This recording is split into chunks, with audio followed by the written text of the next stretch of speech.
ఈరోజు మహిషాసురమర్దిని అమ్మవారిని గురించి తెలుసుకుందాం.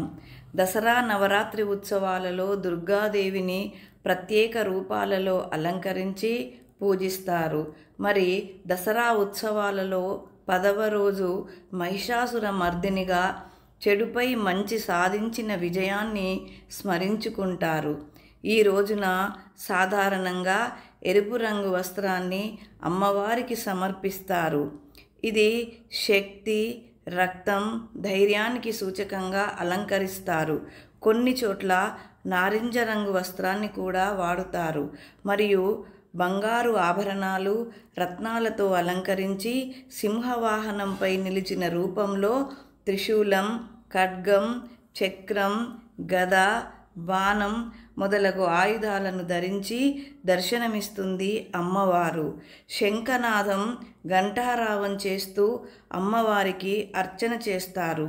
మరి ఈరోజు పఠించవలసిన మంత్రాలు మహిషాసురమర్దిని స్తోత్రం నుండి ఐగిరి నందిని నందితమేదిని విశ్వ వినోదిని నందినుతే అంటూ ఈ శ్లోకం పఠిస్తారు. ముఖ్యంగా మహిషాసురుని సంహరించిన సందర్భాన్ని సూచిస్తాయి. మహిషాసురమర్దినిగా ఆమె శక్తి, శౌర్యం మరియు సృష్టికర్తగా వర్ణిస్తాయి.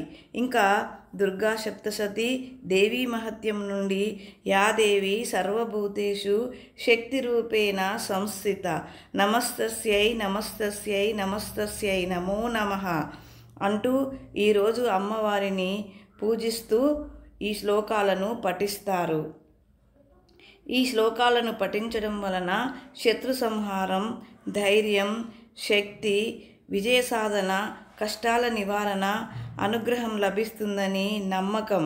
మహిషాసుర అమ్మవారిని పూజించేటప్పుడు ముఖ్యంగా ఎర్రని పూలు, పసుపు రంగు పూలు సమర్పిస్తారు. అంటే ఎర్ర మందారాలు, పసుపు మందారాలు, పసుపు చామంతులు, ఎరుపు చామంతులు, పరిమళభరితమైనటువంటి పువ్వులు అమ్మవారికి సమర్పిస్తారు. ఇంకా తులసి, బిల్వ దళాలు కూడా సమర్పిస్తారు. నైవేద్యంలో పులిహోర, పాయసం, వడలు, బెల్లం, నెయ్యి, పండ్లు సమర్పిస్తారు. మరియు గుమ్మడికాయ కూర లేదా వేపుడు మహిషాసురుని చిహ్నంగా సమర్పిస్తారు. ఇప్పుడు రంభుడు, మహిషాసురుని పుట్టుకను గురించి తెలుసుకుందాం. రంభుడు అనే రాక్షసుడు అసురకులంలో పరాక్రమశాలి. ఒకసారి కామదేవుని ప్రేరణతో ఒక అశ్విని మహిష అనే గంధర్వ కన్యను చూసి మోహిస్తాడు. ఆమెతో మహిషాసురుడు జన్మిస్తాడు. మానవ, మహిష స్వభావం కలిగి ఉన్న మహిషాసురుడు చిన్నప్పటి నుండి దైత్యగణాల దగ్గర పెరిగినాడు. అతడు బ్రహ్మదేవునికి తపస్సు చేసి మెప్పించి వరం పొందాడు. ఆ వరం ఏమిటంటే ఎవ్వరు దేవతలు కానీ, రాక్షసులు కానీ, మనుషుల చేత కానీ చంపబడకుండా వరం పొందుతాడు. స్త్రీ చేత మాత్రమే చంపబడతాడనే వరాన్ని కూడా పొందాడు. ఆ వర అహంకారముతో మహిషాసురుడు ఉన్మత్తుడయ్యాడు. స్వర్గాన్ని ఆక్రమించి దేవేంద్రుడితో సహా దేవతలను తరిమివేశాడు. అప్పుడు అందరూ దేవతలు కలిసి బ్రహ్మ, విష్ణు, శివుని వద్దకు వెళ్ళి మహిషాసురుని అరాచకాలను విన్నవించుకున్నారు. దేవతల విన్నపం విని మహాదేవతలు తమ తేజస్సును ఒకచోట సమకూర్చారు. అప్పుడు ఆ తేజస్సు నుండి ఒక అద్భుత దివ్యకాంతి రూపం ఉద్భవించింది. అదియే ఆ మహాదేవి, దుర్గాదేవి, మహిషాసురమర్దిని. మరి ఈ తల్లికి శివుడు త్రిశూలం, విష్ణువు సుదర్శన చక్రం, ఇంద్రుడు వజ్రాయుధం, అగ్ని శక్తి ఆయుధం, సముద్రం ముత్యాలు, రత్నాలు ఇచ్చినారట. మరి దేవతలు అంతా ఆ తల్లికి జయ జయకారాలు చేశారు.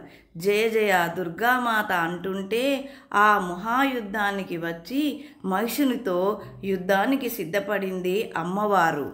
మరి మహిషాసురుడు సింహం, ఏనుగు, ఎద్దు ఇలా ఎన్నో రూపాలు మార్చుకుంటూ దుర్గాదేవితో పోరాడాడు.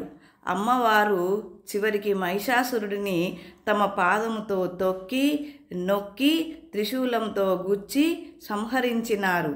అందుకే మనం దుర్గామాతను మహిషాసురమర్దిని రూపంలో పూజిస్తాం. అహంకారం, అధర్మం ఎంత బలమైనా చివరికి ఓడిపోతాయి. ధర్మం, శక్తి, సత్యం ఎప్పుడూ గెలుస్తాయి. Thank you.